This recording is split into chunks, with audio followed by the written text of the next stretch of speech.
안녕하세요. 책이란 변호사입니다. 오늘은 도로 진출입 차량과의 사고 시 과실 비율에 관해서 살펴보도록 하겠습니다. 구독, 좋아요, 알림 설정 부탁드립니다.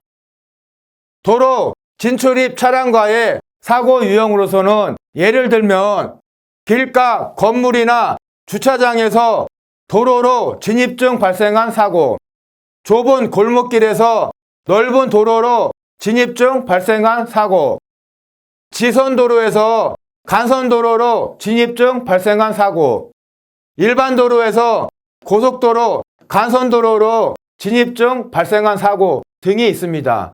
이러한 경우 보통 대로에서 진행하는 차량에게 통행 우선권이 있습니다. 이와 같은 도로 진출입 차량과의 사고는 그 경위가 각각 다르고 더욱이 어느 한 사유만 개입된 경우보다는 여러 사유가 복합적으로 개입된 경우가 많아서 실제 과실비율 판단이 어려운 경우가 많습니다. 따라서 도로 진출입 차량과의 사고 시 과실비율에 관한 대법원 판례를 살펴보도록 하겠습니다. 도로 진출입 차량과의 사고 시 과실비율에 관한 판례들을 보면 첫 번째 판례입니다.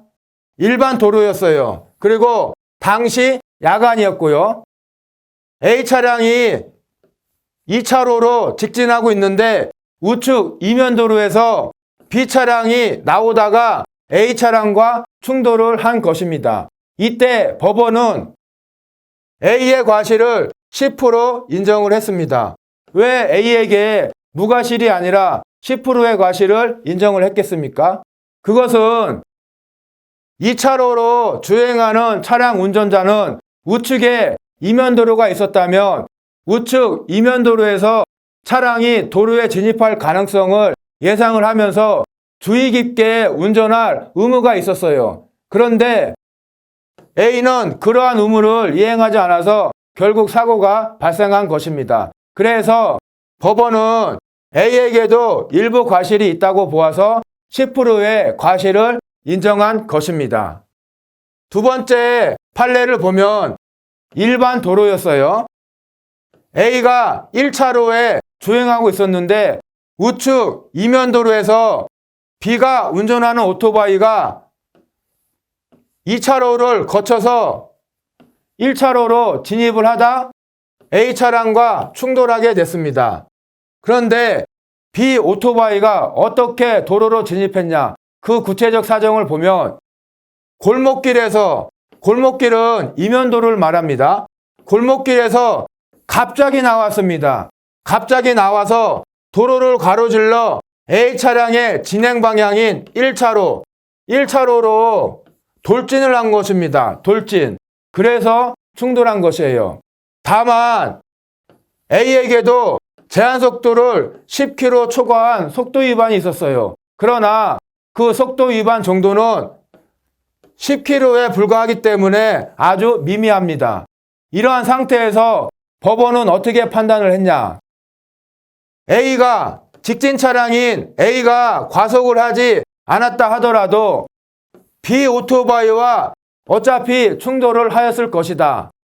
그래서 A의 속도 위반과 B 오토바이와의 충돌 사이에는 인과관계가 없으므로 A는 무과실이다 라고 판단을 했습니다.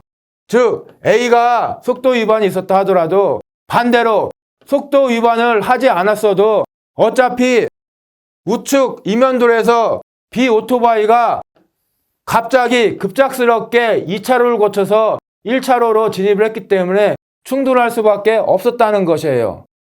그것은 반대로 따지면 만약 B 오토바이가 갑자기 나온 게 아니라 천천히 나와서 2차로를 거쳐서 1차로로 진입을 했다면 속도 위반을 한 A에게도 일부 과실이 인정될 수도 있었습니다. 그러나 B 오토바이가 그렇게 천천히 나온 것이 아니라 갑자기 돌진을 한 것이에요. 그래서 비록 A가 속도 위반을 했지만 이 사고에 있어서는 B 오토바이 충돌 사이에 인과관계가 없기 때문에 A는 무과실이라고 본 것입니다. 그러면 오토바이 운전자 B 입장에서는 A 차량 보험회사로부터 보상을 받기 위해서는 어떻게 했어야겠죠? 그것은 A의 속도 위반과 자신의 오토바이 충돌 사이에 인과관계가 있다는 점을 입증을 했어야 됩니다. 그 입증을 하게 되면 A 차량 보험회사로부터 보상을 받을 수는 있었어요. 그러나 이 사안에서는 B가 그러한 인과관계를 입증을 못해서 결국 A는 무과실, B는 100%의 과실로 인정된 것입니다. 예, 이상입니다. 오늘 영상을 시청해 주셔서 감사합니다.